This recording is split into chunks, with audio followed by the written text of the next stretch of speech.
Pois bem, ontem, entrevista do Jair Bolsonaro para o UOL.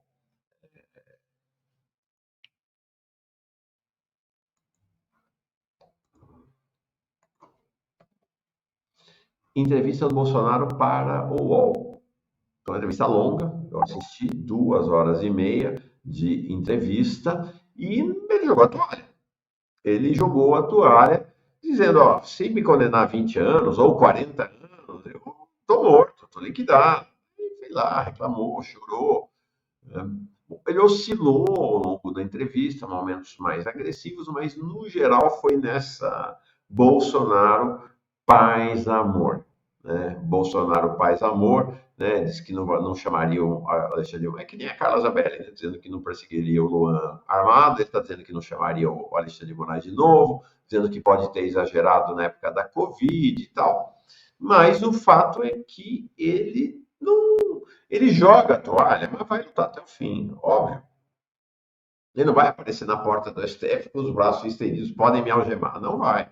Os advogados vão lutar até o fim, ele vai lutar até o fim. Mas dá para entender na entrevista que ele já sacou que vai ser condenado e preso.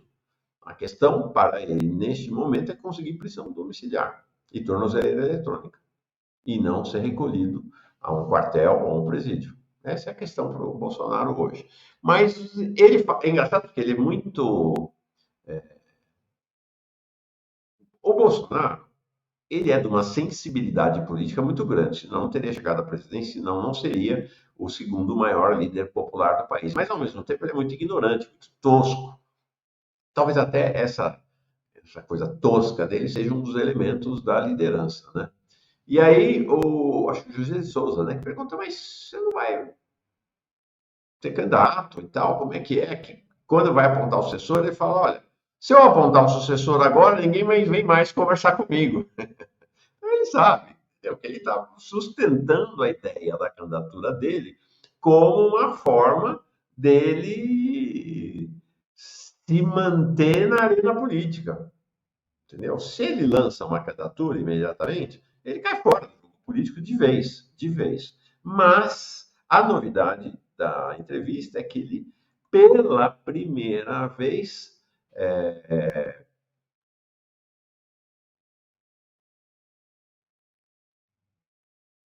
admitiu, não diretamente, porque é isso, né? Ele não está lançando ninguém candidato, porque sabe que fica fora do jogo, vai, vai para fora, né? Se admitir que não é candidato. Começa a perder, ele já vem perdendo ele, pessoalmente, relevância crescentemente, né? Se falar que não, se jogar a toalha, falar, você não vou ser candidato, vou ser preso mesmo, tal, acabou.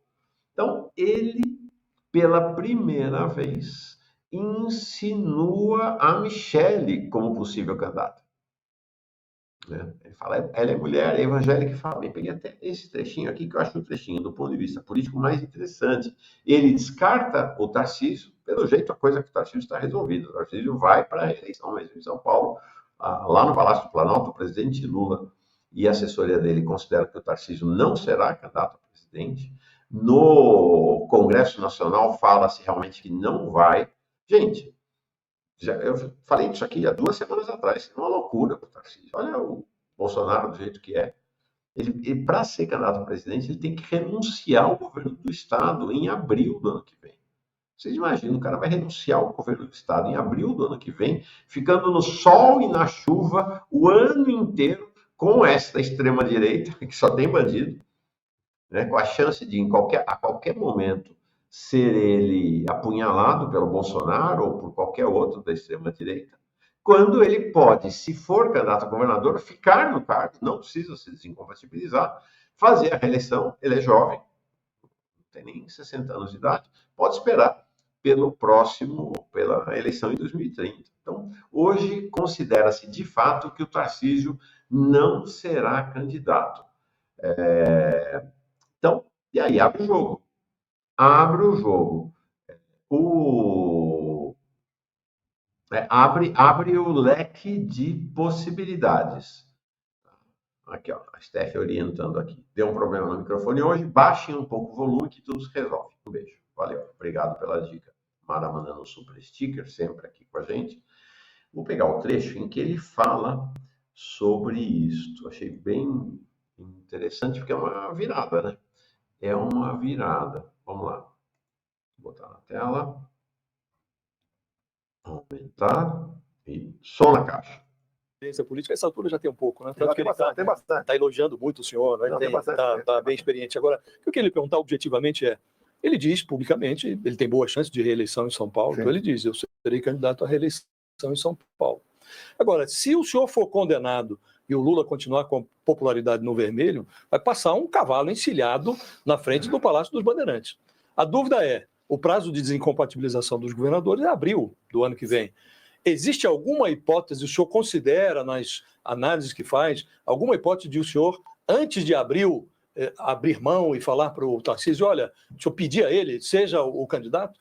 Antes de abril, faltam quantos meses? Mas existe essa hipótese? 10, 11 meses? O senhor mesmo disse há pouco, o senhor disse, se eu for condenado, muda o quadro, muda o cenário, né? Vamos esperar a condenação? Pois é, mas supondo que a condenação... Eu acredito em milagre, acredito em Deus e acredito que algo possa mudar. Já o senhor foi por milagre. Não havendo o milagre da sua absolvição, o senhor cogita mudar o plano, ou não? Falei milagre. Não, o senhor falou. Eu espero o milagre. Olha só, quando eu fui me casar com o Valdemar da Costa Neto, eu falei do meu chulé. Ele falou do bafo de leão dele. Vamos nos aturar? É o Bolsonaro. Vamos. O Valdemar é uma pessoa que tem compromisso e honra sua palavra. E ele também tem dito, o candidato até aos 48 do segundo tempo é o Bolsonaro. Ele diz isso, mas ele disse para nós aqui, numa entrevista que nos concedeu, que o Bolsonaro preso, ele elege até um poste. Espero que ele esteja certo. Se a hipótese com a qual o senhor trabalha, o senhor já disse aqui, é que o Supremo está agilizando para condená-lo entre outubro e setembro, né? Então, esse é o cenário com o qual, suponho, o senhor está trabalhando, né? Nessa hipótese, o quadro muda para o senhor. A minha dúvida é, o senhor vai considerar a hipótese de apoiar alguém ou o senhor vai levar adiante aquele plano de levar a sua candidatura até agosto de 2026, coloca um familiar seu, Eduardo Bolsonaro, a própria sua esposa, Michele, como vice, e aí o vice acaba virando o titular quando o tribunal disser, não, ele está inelegível. Qual é a hipótese com a... Que foi a estratégia que Lula usou em 2018, né? Foi, inclusive, até agosto. Deve ser isso que estava na cabeça do José de Souza, né? Ele ficou até agosto de 2022, ainda preso, né? Como candidato a presidente, o Haddad como vice, e aí depois, em agosto, ele definitivamente abre mão da candidatura, o Haddad assume e a Manuela entra como candidata a vice. É disso que ele está falando. Vamos ver a resposta do Bolsonaro agora. Mas vocês viram antes, né? Tarcísio não vai, gente. Tarcísio não vai. A qual o senhor trabalha? Olha só, você não vai tirar essa informação de mim. Mas se eu botar a mão agora no Josias, você vai ser metralhado. Essa hipótese, se existir... Por que você não vai para Cuba? Vai para Cuba. Você certamente já ouviu isso acontecer numa conversa. É até bom que não seja revelado. A Michelle não pediu para entrar em pesquisas. Botaram o nome dela. E ela tem aparecido na frente do Lula.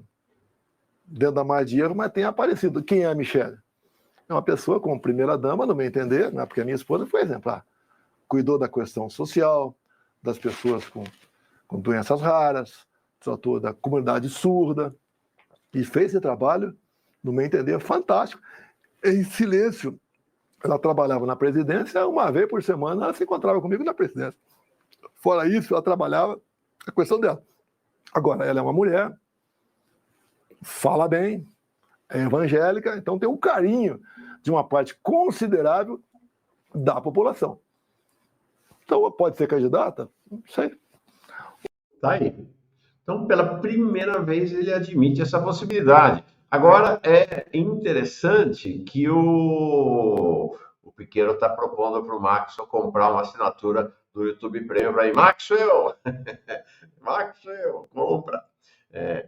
O Adriano diz assim, tem que escutar esse cara? Não. Mas, para nós que analisamos que o nosso objetivo é fazer análise política, precisa escutar os inimigos, né? Precisa escutar os inimigos. Você acha que o Putin não escuta o Trump? Claro que escuta. Você acha que o Trump não escuta o Putin? Você acha que o Xi Jinping não escuta o Trump? É assim que funciona. Quem está no jogo político tem que olhar para os inimigos o tempo inteiro. Tem que escutar, tem que para poder avaliar. Então, o Bolsonaro, você vê que interessante ele fala, né? Você não vai arrancar isso de mim, porque, claro, não é o momento, não é a hora, não é a hora. Então, a gente vai esperar. Mas a Michelle está no jogo. A Michelle Bolsonaro está no jogo. Sempre achei que a Michelle Bolsonaro seria uma candidata de extrema-direita muito perigosa. E, de fato, as pesquisas têm demonstrado isso. Acho que a Michelle é muito melhor que Eduardo Bolsonaro, muito mais competitiva, né? Melhor no sentido de eleitoralmente, muito mais competitiva que o Eduardo Bolsonaro, que o Caiado, que o Zema, que o Ratinho, que essa turma toda. Vamos ver como é que essa coisa vai rolar pela frente.